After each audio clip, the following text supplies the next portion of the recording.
Si todo lo que acabamos de ver es avaricia, perdón, si tu hermana incurre en pecado de avaricia, ¿sí? Por el hecho de comprarse cosas que no necesita. No, no estamos hablando ahí de avaricia. Ahí estamos hablando de despilfarro, ¿no? De prodigalidad, que es el vicio opuesto al otro vicio, al vicio de la avaricia. Tienes en la extrema derecha la avaricia, en la extrema izquierda el despilfarro. ¿Qué tienes en el centro? Pues la virtud del ahorro, de la sobriedad, de la sencillez, ¿sí? De la simplicidad, de la no sofisticación, del ahorro sobre todo. Cuando pierdes el centro y te corres a la derecha, exagerando hacia la derecha, pues incurres entonces en la avaricia, en el deseo desordenado de tener mucho, ¿sí? Y puedes ser pobre, puedes no tener manera de comprarlo, de manera de no adquirirlo, ¿sí? Y por el lado contrario, cuando te cargas a la izquierda y pierdes la virtud del ahorro, pues te puedes convertir en una despilfarrada que gasta hasta lo que no tiene y pide prestado para seguir gastando, ¿sí? Obviamente también es un trastorno de la personalidad, íntimamente ligado al narcisismo, ¿correcto? Bien. ¿Alguna otra pregunta sobre hasta estos momentos lo que llevamos visto? Adelante. ¿Quién quiere preguntar? Puedo hacerle una pregunta, don Juan Bosco. Buenas noches. Adelante. Fíjese que yo me he fijado que las personas que son más avariciosas, normalmente la relación que han tenido con el padre ha sido no de padre a hijo, sino como que fuera de empleado a empleador. Y entonces me fijaba que el valor de una persona o del hijo depende del trabajo que realice o no. Entonces ahí hay un cariño condicionado.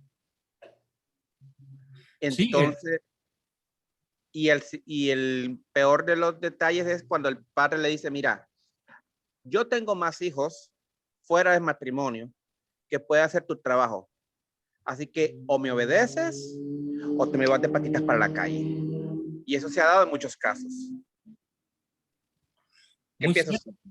Sí. Entonces, la segunda pregunta de Yasmín, es estos pecados, estos trastornos, ¿sí? Metidos en la misma bolsa, se deben obviamente no tanto a heridas de la niñez, cuanto a carencias de la niñez.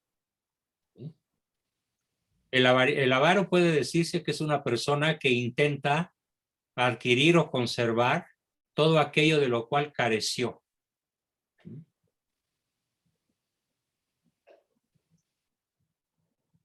Como decía por ahí un viejo dicho, lo que no compra lo deja tratado. En un extremo de deseo de tenencia, de avencia. Entonces es una compensación afectiva. Obviamente no se podrá jamás suplir el hambre de CTR, el hambre de caricias, tiempo y reconocimiento, comprando cosas o siendo rico, porque yo pondría aquí un ejemplo. ¿Con cuántos con cuántos kilos de oro puro puedes calmar tu hambre? ¿Le vas a dar mordidas a los lingotes? Bueno, pues de la misma manera, con lo que adquieres para suplir tus carencias, no las vas a suplir. ¿Correcto? Bien. ¿Alguna otra pregunta? Adelante. Doctor Ricardo, de nuevo. Sí, Hay una cosa que yo he visto en varios de los que son como acumuladores, no tanto avaros de dinero, sino acumuladores de cosas materiales, es porque no han hecho una vida de nada. O sea, tiene una vida punto menos que fracasada en todos los sentidos. Entonces su nivel ¿Cómo se explica eso? Sí,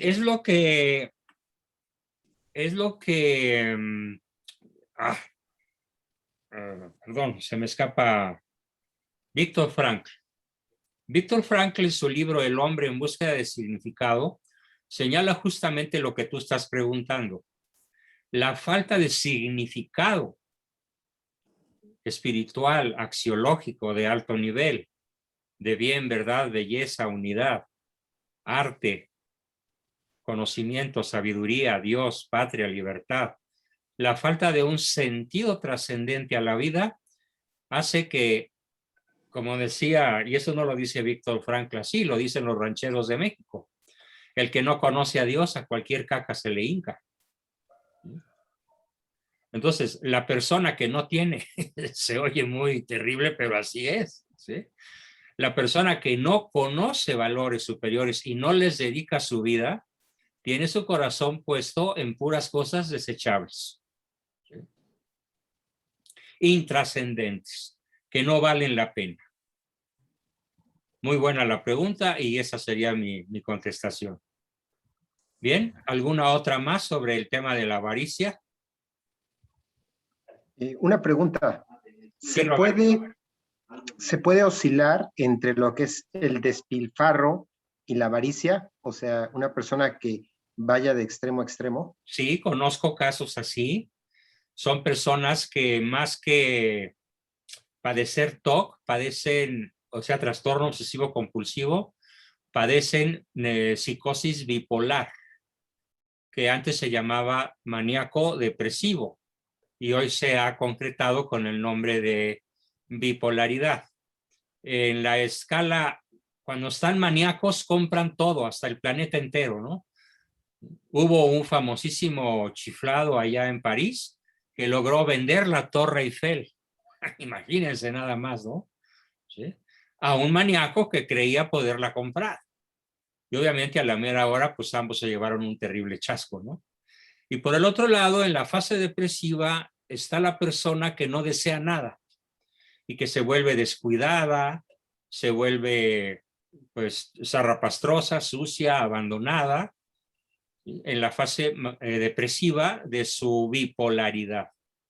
Se pueden dar entonces los dos extremos en una misma persona, pero no a la vez, sino en etapas distintas, que pueden durar algunas veces días, semanas, meses y tal vez incluso años. Las distintas etapas de un trastorno bipolar. ¿Ok? Bien. ¿Alguna otra pregunta antes de pasar al siguiente punto? Sí, adelante, Juan Ramón. Prende tu micrófono, sí. Listo. ¿Sí me oyes? Sí. Sí. Por ejemplo, pensando, por decir, en una edad próxima a casarse o a tener un compromiso así y que dices, tengo que empezar a ahorrar. O, por ejemplo, dices, me voy a casar, voy a tener hijos, tengo que empezar a ahorrar para darles una educación, etcétera. Ahí puede caer uno en una especie de avaricia también. Es fácil caer. De hecho, la línea de la virtud te la voy a pintar como un alambrista que tiene un cable tendido de lado a lado en el Gran Cañón del Colorado, que son muchos kilómetros de distancia, que no tiene red protectora, que tiene una barra estabilizadora y que cada paso que da tiene que darlo con absoluta seguridad, porque si no se va a caer y lo más probable es que se va a matar. Entonces es muy difícil conservar la línea central de la virtud sin hacerse para ninguno de los dos extremos. Pero lograr mantenernos en el centro de la virtud, por ejemplo, en ese caso, de la virtud de la previsión a largo plazo, de la virtud del ahorro. Hoy, aquí y ahora, esto no lo compro. Aquí y ahora, este gasto no lo efectúo, porque en realidad no lo necesito. Eso es una virtud. Y claro que muy fácilmente puedes caer en la avaricia. Si no te cuidas de mantenerte en el justo medio y si pierdes de vista el objetivo. Porque cuando el tener el dinero en la mano o en el banco o debajo del colchón se vuelve el objetivo, ya no es virtud, ya es avaricia. Cuando por el contrario mantienes tu mirada fija en el objetivo, ¿sí? Como mi papá era un hombre de 50 años Yo tenía, ¿qué? No me acuerdo bien exactamente, pero él a los 50, siendo yo un adolescente, nos dijo en lo sucesivo, mi dieta va a ser esta y esta y esta y esta y esta. Ay, papá, pues qué raro, porque lo que vas a comer sabe a rayos, ¿sí? Y le preguntamos todos, ¿y por qué haces eso? Y me dijo, porque cuando llegue a los 90 no quiero ser una carga para ustedes, ni para su madre. Entonces él se privó de muchas cosas placenteras, no sé, tacos de birria, de barbacoa, carnitas, comidas grasas y muchas cosas, pensando en 40 años después. Si tú en términos del manejo del dinero tienes una visión de largo plazo que involucre valores como los que acabas de decir, difícilmente caerás en la avaricia o en el despilfarro. Por esa razón, la carencia de un plan de vida, como lo decía Carlos Galindo, que se base en valores de orden superior, te puede llevar a caer muy fácilmente en cualquiera de los dos extremos. ¿Ok? Bien, Por pues ejemplo, sí, perdón, una última pregunta. ¿Quién levantó la mano? no, nada más para como complementar, Sí, Juan. ¿cuál podría ser un indicador de que estás cayendo en esa avaricia, digamos? Pues tendríamos que analizar a cada persona porque los indicadores pueden ser muy subjetivos, ¿sí? Pero yo haría una gran pregunta. ¿Con qué vigor, con qué tanto vigor visualizas tus objetivos superiores y con qué tanta fuerza sacrificas el presente por un futuro mejor?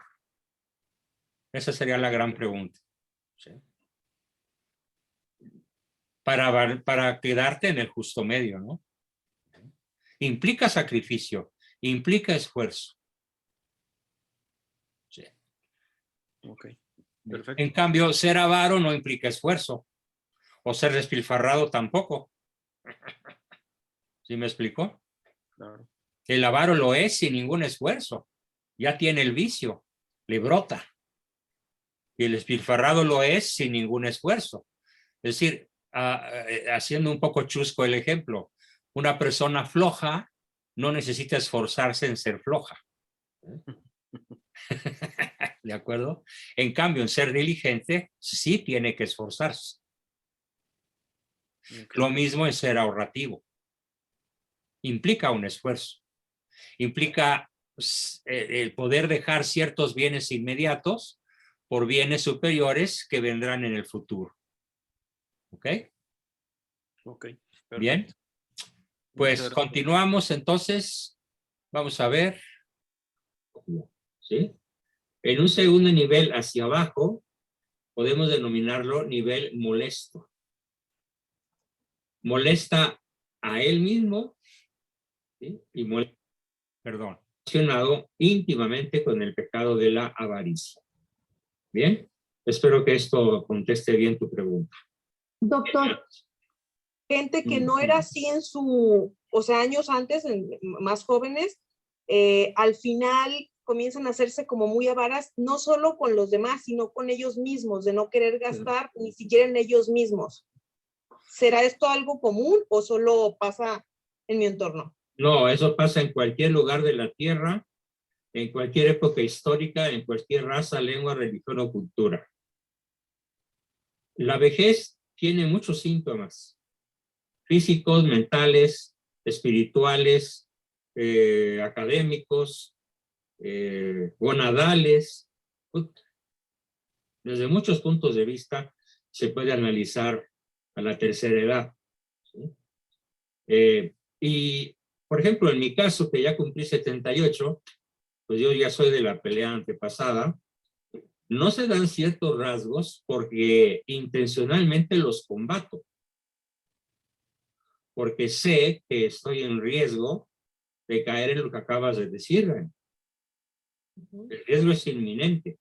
Entonces estoy mucho al cuidado de mí mismo, de no incurrir en esas actitudes avaras, díscolas, en donde el punto de partida es la inseguridad que generalmente tiene la persona de tercera o cuarta edad de ser abandonado, de ya no ser tomado en cuenta. En mi caso, ese riesgo está a 1000 años luz, es imposible prácticamente, por lo muy numerosa de mi familia. En todos puntos de vista, tanto la familia original como la mía, somos una legión.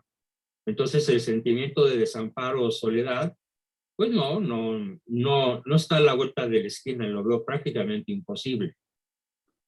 Y tenía una así como obsesión de acumulación de, no necesariamente cosas innecesarias, pero así como dice usted, de cosas de darme mis gustos, de presunción, ese problema que he estado, ya tengo tiempo trabajándolo, y ahorita que estaba diciendo eso, empecé como a analizarme, y sí me di cuenta que desde que empecé a trabajar ese lado de la avaricia, o sea, no lo había visto, sí, mis stocks que tenía sí se han disminuido, pero no puedo decir que totalmente, y ahorita me es así como que en mi cabeza pensando, no, sí, me falta mucho todavía por trabajar, pero sí es cierto, antes tenía muchos stocks, muchas así de las cosas que mencionó, y ay, que ese no puede ser posible. Hay uno que hice el año pasado. Bien, espero que ese testimonio de la persona que dice que antes tenía muchas obsesiones con cosas materiales, se propuso combatirlo y lo fue dejando. Reconoce que todavía le falta, pero es factible combatir exitosamente cualquier vicio, en este caso la avaricia, si uno verdaderamente se lo propone. Bien, continuamos. 5 años conviví con un buen amigo allá en Monterrey y él me manifestó en algún momento que tenía el TOC. Sin embargo, él me dijo que era con una cuestión de, y sí lo vi, lo experimenté, que se lavaba las manos repetidamente antes de la COVID, por supuesto, Sí. de una manera pues, totalmente obsesiva, compulsiva, y su camioneta era muy sucia, pero no logro identificar ningún rasgo de él con avaricia. Al contrario, era una persona muy generosa y solíamos ir de misiones o regalar comida cuando se podía, ciertas situaciones de generosidad, pues. Entonces, no sé si él esté confundido, que no sea ese trastorno, sea algo diferente, porque él se ha querido atender de esa forma, pero no ha logrado mucho aún. Entonces tengo esa inquietud, si es forzosamente relacionado con la avaricia o no. Contestando tu pregunta, no hay enfermedades propiamente, sino enfermos. Ok, sí. Es muy importante. Entonces, de un caso a otro puede haber variaciones extraordinarias. Claro. ¿Sí? Finalmente podemos decir que la enfermedad de cada individuo, aunque sea clásica y reconocible por ciertos rasgos universalmente convenidos por todas las entidades con autoridad psiquiátrica, de todas maneras no deja de haber diferencias individuales muy notables.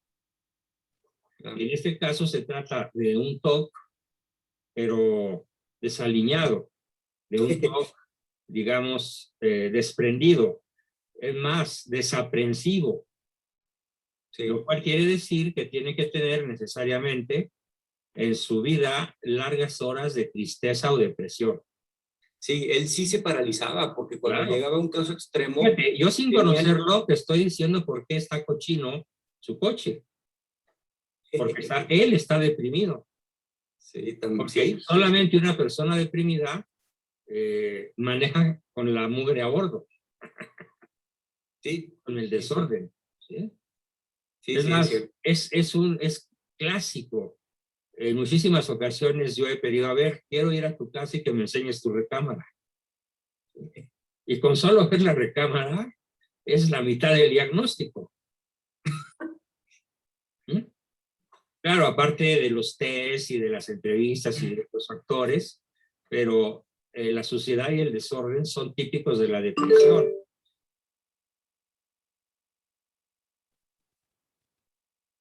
Está un poco lento el internet, pero ahorita se pone. Las dos personas. Y entonces este psiquiatra que lo recibió como paciente, tuvo como objetivo uno solo: demostrarle a este individuo que él era los dos a la vez. Y a pesar de que él sabía que las reglamentaciones le prohibían lograr ese objetivo, lo hizo y lo logró. Se trata de un caso de doble personalidad, le explico al grupo, en donde el mismo sujeto que cometía crímenes atroces era un gran médico. Tenía una psicosis disociativa. Y en este grupo pasado, que quiero que ustedes escuchen lo que narré, hubo un desenlace trágico. Obsérvenlo.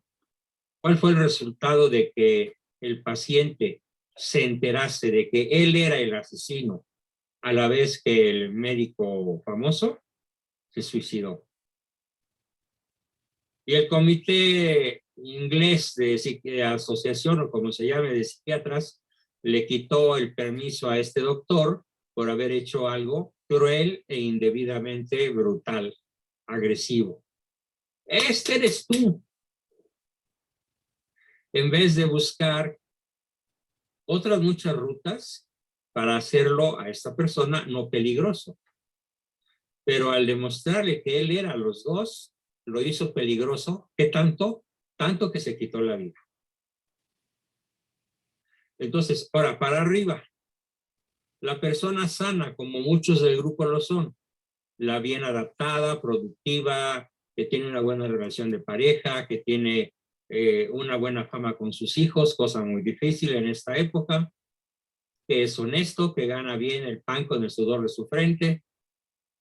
Bueno, hay que acordarnos de aquel famoso dicho que dice: de músico, poeta y loco, todos tenemos un poco. ¿Quiénes serían los dos únicos seres físicos absolutamente limpios de toda neurosis? Pues nada más dos: Jesucristo y su madre. Punto. Además, estoy a punto de adquirir un libro. No pude hacerlo por razones de lo mucho que me distrae el dolor que me atenaza. Un libro que deseo leer con mucha fruición, que se llama Defectos graves de grandes santos. ¿Sí? Defectos graves de grandes santos. Hasta los santos tienen alguna de estas cosas. Lo que pasa es que la práctica heroica de la caridad cristiana, de las virtudes cristianas, los elevan a la categoría de santidad, pero no dejan de tener defectos. Es muy conocida la manera en la cual se llevaban San Pedro y San Pablo. El uno y el otro eran mutuamente insoportables y discutían con mucha frecuencia, porque San Pablo juzgaba a Pedro como muy manga ancha y Pedro juzgaba a Pablo como muy severo. ¿Dónde hemos oído eso? Este debate se ha devanado a lo largo de 2000 años, ¿no? Y no hay como el justo medio, correrse al centro. Y ni San Pablo ni San Pedro escucharon a un director espiritual que les dijera: no exageres, Pablo, eres muy duro con tu discurso. Y sí, el discurso de Pablo es durísimo. No entrarán al reino de los cielos, bla, bla, bla, bla, bla, bla. ¿Sí?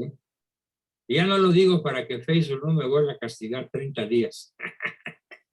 Si leo la epístola de San Pablo, ¿no? En donde habla de quién no se va a salvar, de quién se va a condenar. En cambio, Pedro era muy piadoso. Señor, te pido por las almas descarriadas, tócalos con el manto de tu misericordia, de tu caridad, yo doy la vida por ellos. Dos estilos totalmente diferentes y exagerados. ¿Sí? La rudeza de Pablo y la debilidad de Pedro. Debilidad que ya había demostrado antes de otras maneras, ¿no? Cuando traiciona a Cristo 3 veces, por ejemplo, ¿no? Pablo no lo hubiera hecho, de haber estado ahí.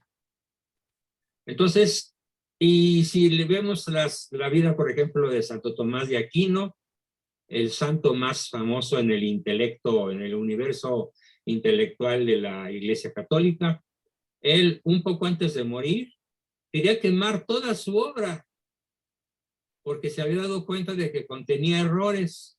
Y sí, tiene errores la obra de Santo Tomás. Un gran error que tiene la obra de Santo Tomás es cómo describe a la mujer como un ser inferior al hombre. Y se equivocó rotundamente. Entonces, ¿por qué digo todo esto? Porque no podemos aspirar a la perfección. Aspirar a la perfección es un rasgo top. Es un rasgo enfermizo. Podemos aspirar a la excelencia, que es algo muy diferente. La excelencia sería buscar lo óptimo factible. Lo que es mejor, pero dentro de los índices de factibilidad, no de perfección. ¿Sí? Lo óptimo factible. Porque nadie está obligado a la santidad perfecta en el sentido que lo es solo Dios. Sí, pregunta. Sí, a ver si esto estoy mal o estoy bien. Yo siempre he pensado que una de las mejores cosas que tiene el ser humano, si no es que la mejor, es que somos perfectibles, que siempre podemos ser mejores. Eso no me ubica en esa situación, porque yo soy consciente que nunca llegaremos a la perfección, pero siempre podemos mejorar. ¿Estoy en el lado malo o estoy en el lado bueno con esa opinión? Yo creo que estás en el lado bueno porque estás ejerciendo autocrítica. Ah, ok, muchas gracias. Sí, así de simple es la respuesta. Y si una persona está, como tú, atenta a su conducta y buscando no lo perfecto, sino lo mejor, entonces estás del lado claro de la fuerza, ¿no? No del lado oscuro, como se dice ahora. Muchas gracias. Muy bien. Continuamos la sesión con el siguiente trastorno. El siguiente trastorno es la lujuria. Y la lujuria está íntimamente relacionada con lo que en psiquiatría se llama trastorno histriónico, que es el que padecen una actriz sí y la otra también, un actor sí y el otro también. Parece ser que el mundo de la farándula es el mundo de la lujuria. Incluso chamaquitas, aquellas que, no digo nombres, 3 o 4 chamaquitas que fueron modelos de pureza en muchas de las películas de Walt Disney, hoy son sex symbol. ¿Sí?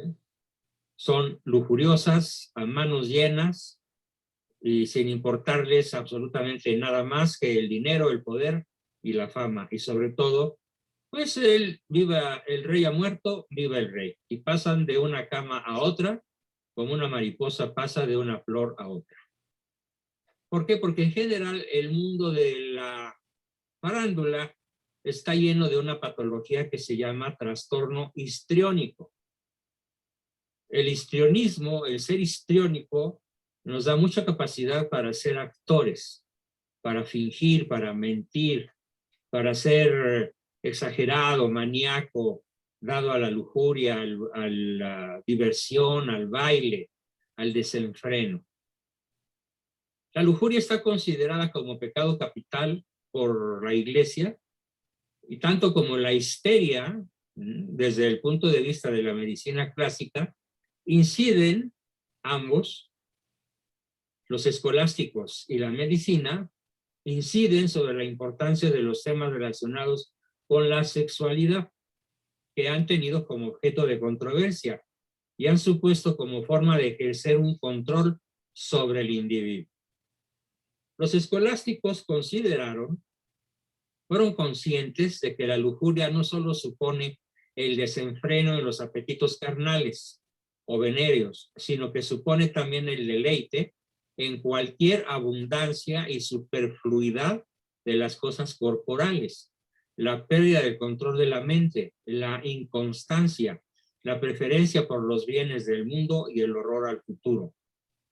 Todas estas características que configuran una personalidad anclada en el presente, ojo, deseosa de gozar aquí y ahora, inmediatamente, de los placeres, de manera superficial y cambiante, con poca capacidad para posponer la satisfacción y con emotividad exagerada, están presentes en el trastorno de personalidad histriónico. Ese trastorno de personalidad, que se ha diferenciado del diagnóstico clásico de la histeria, ha asumido de los aspectos de teatralidad. Sí, el histérico es, el que sufre ese trastorno de personalidad, es muy teatral, es muy sugestionable y tiene un comportamiento seductor. Si bien no participa de los síntomas de conversión y de los síntomas disociativos. ¿Esto qué quiere decir? Pues que no se enferma del cuerpo por sus delirios mentales. Y también quiere decir que no genera doble personalidad. El histriónico no desarrolla doble personalidad, como el caso del psiquiatra que les conté, que ya nos ocuparemos de ese trastorno.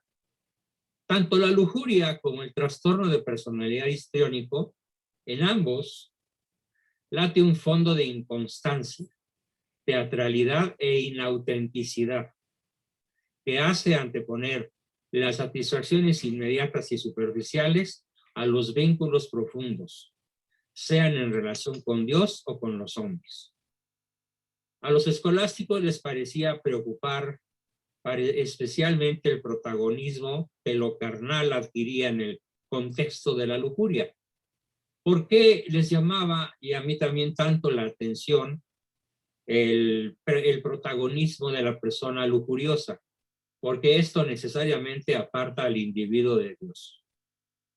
En la personalidad histriónica nos encontramos con que el cuerpo adquiere un protagonismo expresivo, con una total plasticidad, incluso a nivel gestual, para obtener la recompensa narcisista que necesita.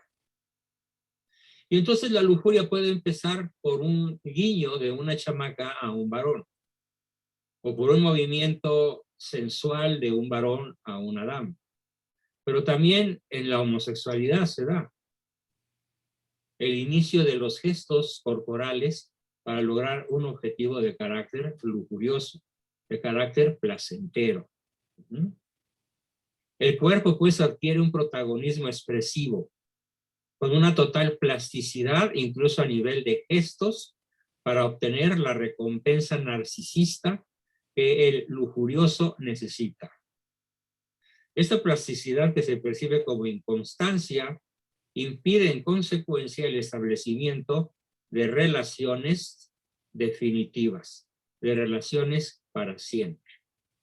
Entonces la persona que padece de este trastorno histriónico y que es particularmente lujuriosa, tiene muchísimas dificultades para sostener de por vida un matrimonio monógamo con una sola mujer. Prácticamente va a ser muy inconstante, muy inestable y va a andar de una florecita a otra. Bien, sobre la lujuria y el trastorno histriónico, tenemos un ratito para sus preguntas y comentarios. Adelante. Me brinco las preguntas del otro grupo porque considero que no hay nada se trató el espectacular. Y Inclusive hasta vamos los a ver. mismos sacerdotes, pero lo hacen para dar testimonio de Cristo, para decir, somos... Siguiente pasito hacia abajo es menos complicado. De servicio al prójimo. Una atracción, una forma de decir, hey, aquí estoy yo, mírenme. Y lograr esa falsa caricia que en cierta forma la satisface por un rato. Pero como esa satisfacción es transitoria, pues se hace un tatuaje más grande. O pero, más doctor, o más pero hay quienes, perdón, pero hay quienes se los hacen en partes que no son notorias. Claro, pero los ve su pareja. Ya sea ocasional, generalmente ocasional y difícilmente permanente. Pero no en todos los casos. No, sí. Invariablemente el tatuaje es una forma patológica de comportamiento. Desde leve hasta muy grave. Que cae dentro de lo que es el trastorno narcisista. Solo los narcisistas procuran llamar la atención de esa manera. Las personas normales no necesitamos llamar la atención de ninguna manera. Lo que queremos es hacer bien nuestro trabajo de servicio al prójimo, pero no porque queramos llamar la atención. ¿Sí? Por ejemplo, yo digo porque mi hermano se tatuó aquí en esta parte de aquí que no se ve, el nombre de su nieto, porque lo quiere tanto y se lo tatuó ahí porque ama a su nieto, y mi esposo trae mi nombre, pero acá en la espalda, o sea, pero pues, porque me quieren. No dejan de ser acciones narcisistas. Digamos inocuas, pero lo son. Ay, Dios. Y cuando alguien cede a algo, pues ya el siguiente pasito hacia abajo es menos complicado. Es más fácil darlo. Una pregunta. Adelante, ¿quién dijo una pregunta? Ricardo. Ricardo, adelante, Richard. A ver, dos cosas. La primera, según lo que yo estaba leyendo en unos libros espirituales, la lujuria, uno de los rasgos que tiene la lujuria es que se le aumenta la agresividad, la violencia. La pregunta es ¿por qué? El segundo dato. En los tatuajes, yo estoy totalmente opuesto a los tatuajes. Sin embargo, en Medio Oriente, especialmente en Israel, debido al rechazo que han tenido los cristianos, como una forma que han tenido los cristianos de marcarse el sello, es de tatuarse una cruz de Jerusalén en el hombro. Y eso inclusive hasta los mismos sacerdotes. Pero lo hacen para dar testimonio de Cristo, para decir, somos de Cristo, aún en caso de que nos maten, seguimos siendo de Cristo, para poder identificarlos. ¿Eso es dónde sucede? En Jerusalén. Ah, mira. En Jerusalén, en Siria, pero se tatúan la cruz de Jerusalén, que es la cruz cuadrada, con 4 cruces en cada una de las esquinas libres. Sí. Y abajo lo que hacen es que muchos le ponen abajo las fechas en que estuvieron en Jerusalén en caso de que estén de peregrinaje.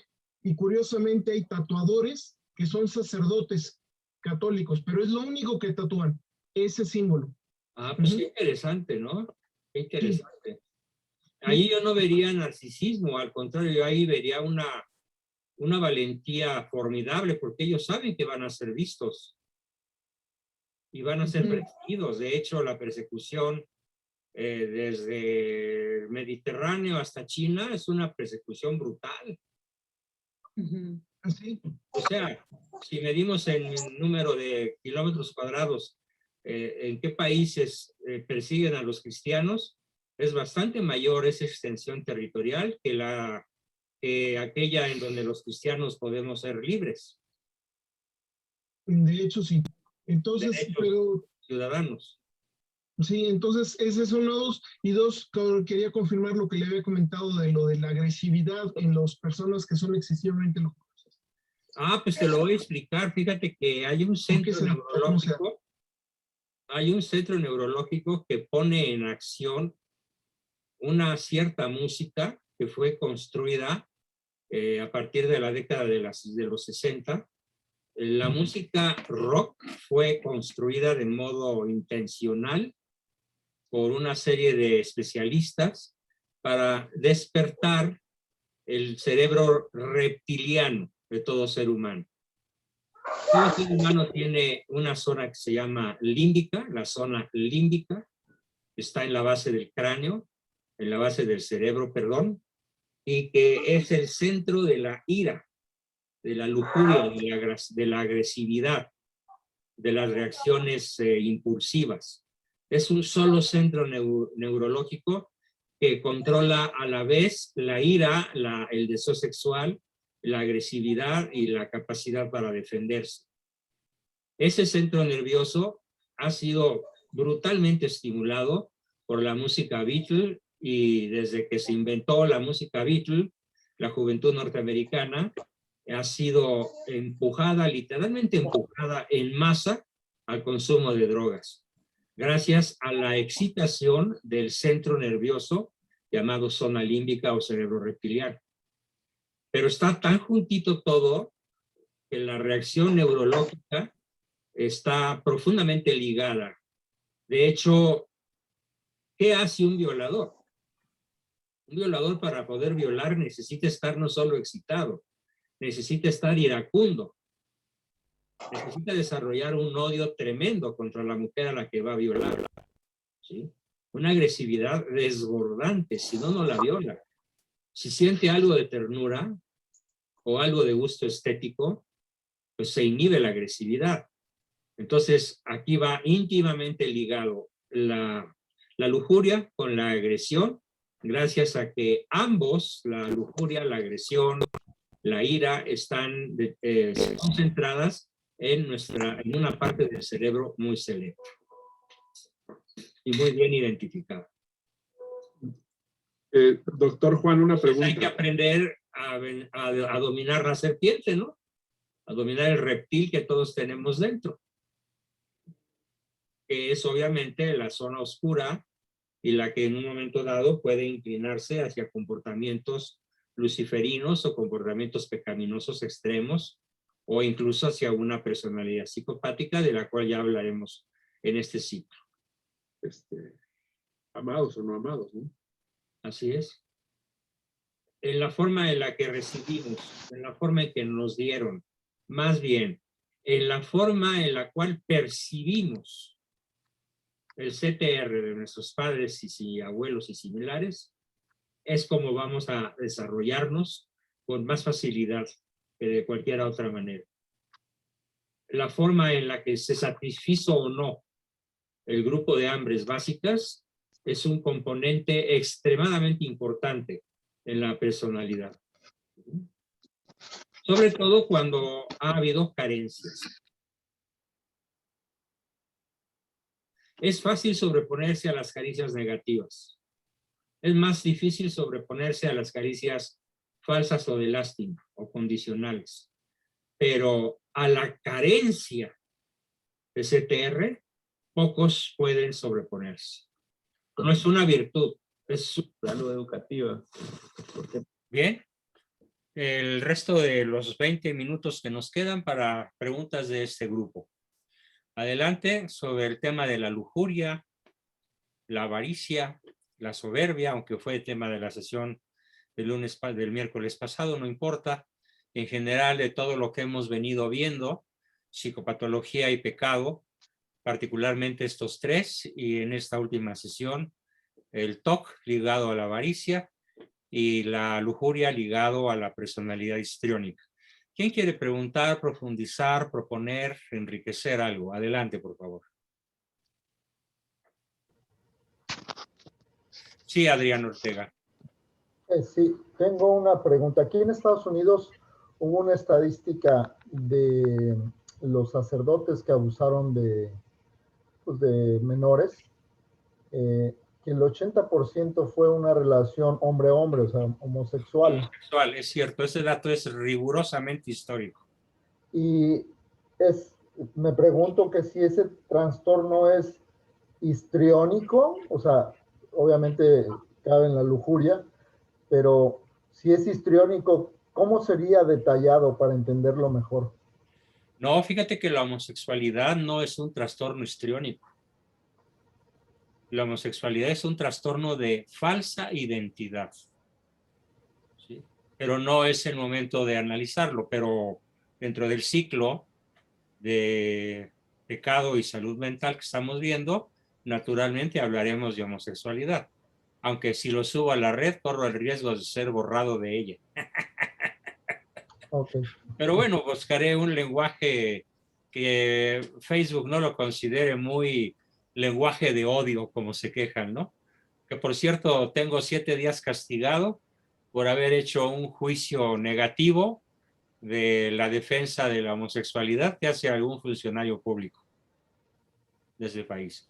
Entonces, al yo oponerme a la defensa de esta desviación tan grave que es la homosexualidad, pues me castigó 8 días Facebook por andar de hocicón, según ellos, ¿no?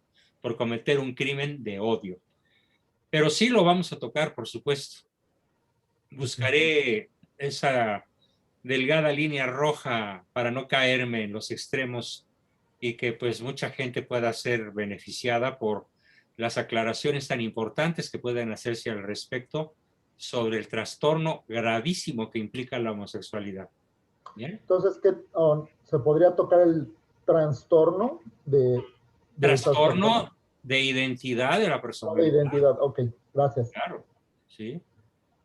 Vulgarmente conocido como con los nombres populares, homosexualidad y lesbianismo, dependiendo de si es varón o mujer. Además, la ONU reconoce 108 variantes de preferencias sexuales especiales. ¿Sí? Para la ONU todas son derechos. Cosa verdaderamente absurda, ¿no? Porque elevan a la categoría de derecho y de virtud lo que en realidad es una infamia, ¿no? Como quiera que se le mire. Bien, ¿alguna otra pregunta? Claro, se me pasó a decirte, Adrián. Por supuesto que el homosexual es narcisista, puede incurrir en soberbia, puede incurrir en TOC. Yo conozco muchos homosexuales que son tremendamente obsesivos de su look, de su limpieza y de la de su entorno de una manera exageradísima. Y obviamente también pueden caer en lo que se llama disforia de género, que es una forma de la personalidad histriónica. ¿Ok? Pero la homosexualidad como tal hay que verla como una entidad psicopatológica muy grave y más extendida que nunca por todo el planeta. Gracias. Bien, particularmente en las clases pudientes, ¿no? Sí. Bien, Osvaldo pregunta, por favor. Doctor, acerca de la lujuria, ¿puede caer las personas en el matrimonio o la pareja en el matrimonio casados en ese? Claro. En ese. Tú puedes tener relaciones sexuales con tu esposa por lujuria. ¿Sí? Y la forma relativamente, a veces complicada de saberlo, es que la relación sexual en el matrimonio tiene que ser consensuada. Es decir, estar ambos de acuerdo, tanto en el tiempo como en la forma. Porque si no respetas los tiempos de tu esposa, siendo tu varón, si te molesta que esté amamantando, que esté embarazada, ni en el embarazo ni en la lactancia la señora te va a pelar, ¿eh? Y pueden pasar años, sobre todo si la maternidad es frecuente, con que ni te voltee a ver. Y si tú no sabes respetar esos tiempos, caes fácilmente en lujuria. Y además en ira, por frustración y en agresividad. De hecho, conozco muchísimos casos entre mis pacientes en donde el señor viola a su esposa. Y podemos hablar de una violación, aunque sea su cónyuge. ¿Cuál es el distintivo esencial de un varón que verdaderamente ama a su esposa, incluyendo el aspecto sexual? Una sola palabra que quiero que todos se aprendan. La ternura. El verdadero varón es tierno, es delicado, es seductor, es acariciante. ¿Sí? Con las palabras, con los gestos, con sus manos, todo su cuerpo, pero sobre todo lo que predomina en la sexualidad de una persona saludable, física y mentalmente, es la ternura. Y también en la mujer, aunque en la mujer se da un componente con muchísima más facilidad que en el varón. Y es que en la mujer, cuando se da la admiración por su pareja, la sexualidad funciona de maravilla. Y entonces ahí podemos hablar de un amor erótico que ha sido elevado a la categoría de ágape, de un verdadero banquete de la personalidad de ambos. Pero, ¿qué se necesita? Todo lo que acabo de decir, que implica un verdadero justo medio y un alejamiento muy claro respecto de la lujuria. Sí, el varón verdadero no es lujurioso. El verdadero varón es tierno al manifestar su deseo y su potencia sexual. es delicado. ¿Sí? Bien. Pues para muchos puede ser sorprendente lo que estoy diciendo, pero es tremendamente cierto, ¿eh? Para no caer en esa lujuria, siempre uno debe ser uno tierno, dulce, suave. Dulce, muy bien. Sí. Convincente, persuasivo, paciente, delicado. Uf, los sinónimos en castellano serían verdaderamente docenas, ¿no? Para exaltar este rasgo virtuoso del verdadero varón, alejado de los pecados que acabamos de analizar. ¿Okay? ¿Eso arrastraría a los hijos o no? Pues los hijos difícilmente se van a enterar como tal de la relación sexual, pero lo que está en lo y en la cuchara sale.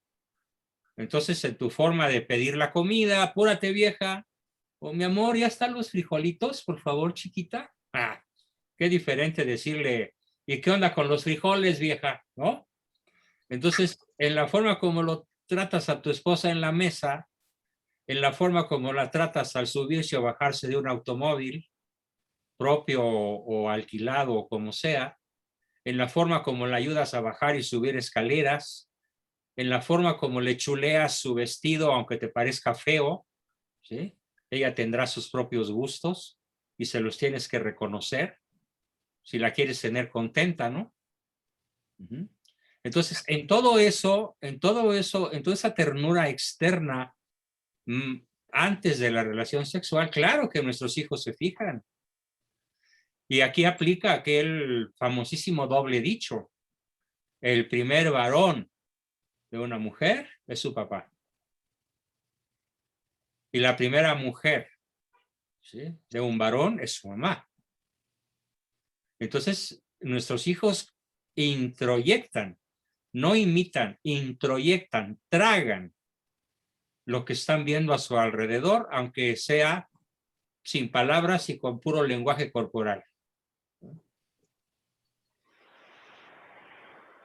¿El lenguaje corporal hace más daño o...?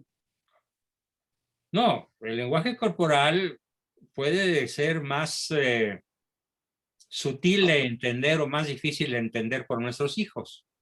El lenguaje verbal es el que más claramente ofende. Pero tu cónyuge, claro que va a captar con más facilidad que tus hijos tu lenguaje corporal. Un simple gesto de desprecio, un alzarte de hombros, un voltearte para otro lado, un gruñido, o simplemente un silencio prolongado. O, pasando al extremo opuesto, palabras ofensivas, ¿no?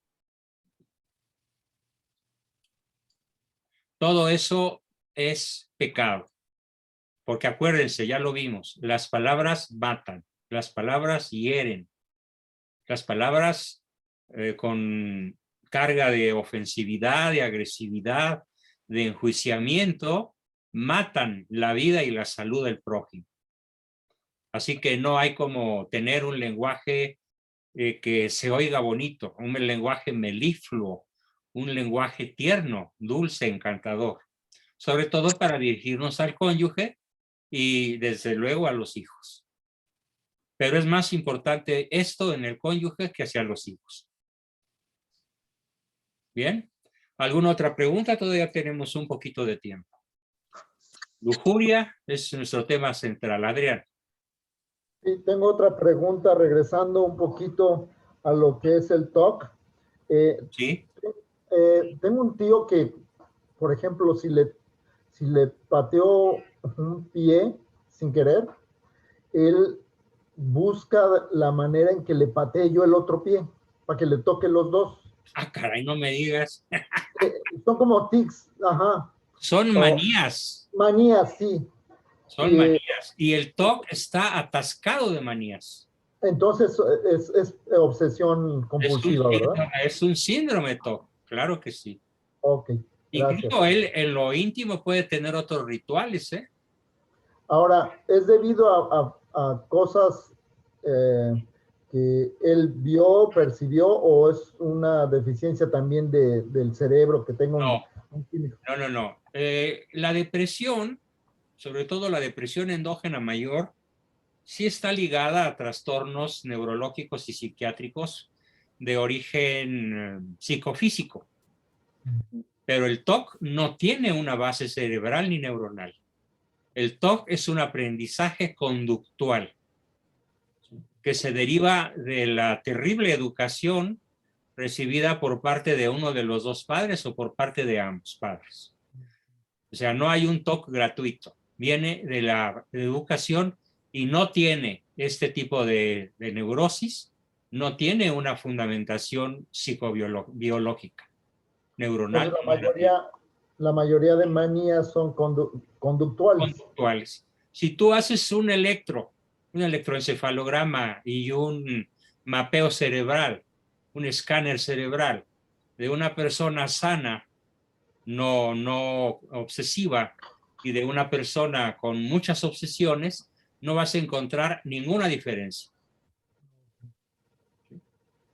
O sea, los dos cerebros pueden estar perfectos, o los dos cerebros pueden estar enfermos o lesionados, pero no hay una lesión que conduzca al comportamiento TOC. No existe. Es conductual, es aprendizaje. Y así como se aprendió, se puede dejar. Claro que es mucho más difícil dejarla que aprenderla, ¿no? Aprenderla te puede llevar 5 años, 8 años de tus primeros años de vida, y dejarla puede ser una pelea de 30. O de varios años o meses de una intensa terapia. Por ejemplo, en este grupo, ¿no? Que realmente vamos a desarrollar técnicas, aterrizajes, procedimientos contra la parte tanto espiritual del pecado como psicoterapéutica del trastorno. Para que todos aprendamos a superarlo. Quisiera confesarle algo ahorita que me pudiera ayudar. Por ejemplo, cuando yo era chico, iba caminando en la calle. Y tenías que evitar pisar las rayas. O que venía un coche y tenía que contar 5 piedras rápido antes de que pasara el coche. O tenía que hacer ciertos conteos mentales antes de que pasara algo. O pisar la raya, exactamente. Ajá. ¿Qué trastorno traía? Pequeñas manías que mientras no te paralicen son inocuas. Okay. Pero llega a haber manías que verdaderamente paralizan a las personas. La manía de lavarse las manos 40 veces y no estar seguro de si están suficientemente limpias. Y ahorita o la manía de revisar 4 veces la cerradura y nunca estar seguro de si realmente la cerraste bien. Ahorita que menciona eso, noto que cuando empiezo a usar eso, dejo de respirar. Claro, porque te da ansiedad. Sí, ok. Gracias. Bien. ¿Alguien más quiere preguntar? La última y nos vamos. Ahora sí estoy muy, pero muy adolorido y me urge subir a ponerme mi analgésico, pero hagamos un cierre elegante. ¿Alguna otra pregunta? Yo, doctor. René. ¿Yo? René. Doctor, yo me interesa mucho escuchar algo sobre los síntomas de la lujuria, pero no en el hombre, sino que en la mujer. Digo esto porque muchas veces hay muchas personas que se acercan a uno y no son y con problemas y no son hombres, son mujeres. ¿Cuáles son los síntomas que tiene una mujer en lo que podemos llamar una mujer lujuriosa? Bueno, pues para empezar, cuando la ves la reconoces. Es muy fácil distinguir cuando una mujer se deja llevar por la lujuria, porque procura ser vista. Procura ser vista, pero más aún procura ser deseada. Entonces, okay, pues es maestra enseña todo lo que puede, ¿no? Muy bien. Enseña el busto, las piernas, los hombros, el atuendo es llamativo, el perfume lo es más todavía, deja a su paso una estela de deseo, y esa es la lujuria. Y obviamente es histriónica porque no va a ser fiel con nadie más que en el momento que busca, como dice aquella famosa canción, dale alegría a tu puerco Macarena, ¿no? Y la chiquitibum, ¿no? Muy bien, muy bien. Bueno, muchísimas gracias. Gracias, René. Entonces, no es lo mismo una mujer graciosa, con eso termino tu pregunta, que la gracia, ser graciosa, una mujer graciosa, es una virtud. Pero la graciosa pierde la gracia y se vuelve resbalosa. Y es muy fácil distinguirlo, ¿no? Una mujer graciosa de una mujer resbalosa. Y cuando pierde la gracia, pero en el sentido opuesto a la lujuria, se vuelve una mujer amargada y que parece una monja de encierro del siglo XIII, ¿no? Tampoco. Es el otro extremo. Absurdo, ¿no? No hay como la feminidad graciosa. Allí no cabe la lujuria. Ahí cabe la virtud. ¿Cuándo has visto una imagen de la Virgen María fea? A propósito, fea. No, pues la Virgen era una mujer bellísima. ¿Sí? Correcto. Correcto. Entonces la belleza verdadera no está peleada con la virtud. Al contrario, la expresión saludable de la belleza es una virtud femenina maravillosa. Que se peine, se arregle, se pinte decentemente, no como payaso de circo. O sea, eso le da gracia. Su forma de caminar, de hablar, de reír, de saludar, de cantar, de bailar. Todo eso puede estar muy alejado de la lujuria si sabemos valorar con ojos de ternura y no de deseo carnal la belleza que Dios plasmó en la mujer. Bien, queridos amigos, pues me tengo que despedir. Realmente ya el olor llega hasta niveles de 200 decibeles. Quiero escuchar sus despedidas de buenas noches. Les encargo mucho, por favor, sus cuotas. Las necesito mucho por razón de médicos y medicinas. Pero sin falta nos vemos la próxima semana para continuar viendo los otros 4 pecados capitales y su relación con la salud mental. Muy buenas noches a todos. Los quiero mucho. Les mando un cordial abrazo. Buenas noches, profesor. Dios los bendiga. Descansen todos. Dios los bendiga. Dios los bendiga a todos. Dios los bendiga a todos. Hasta luego. Muchas gracias. Hasta la próxima.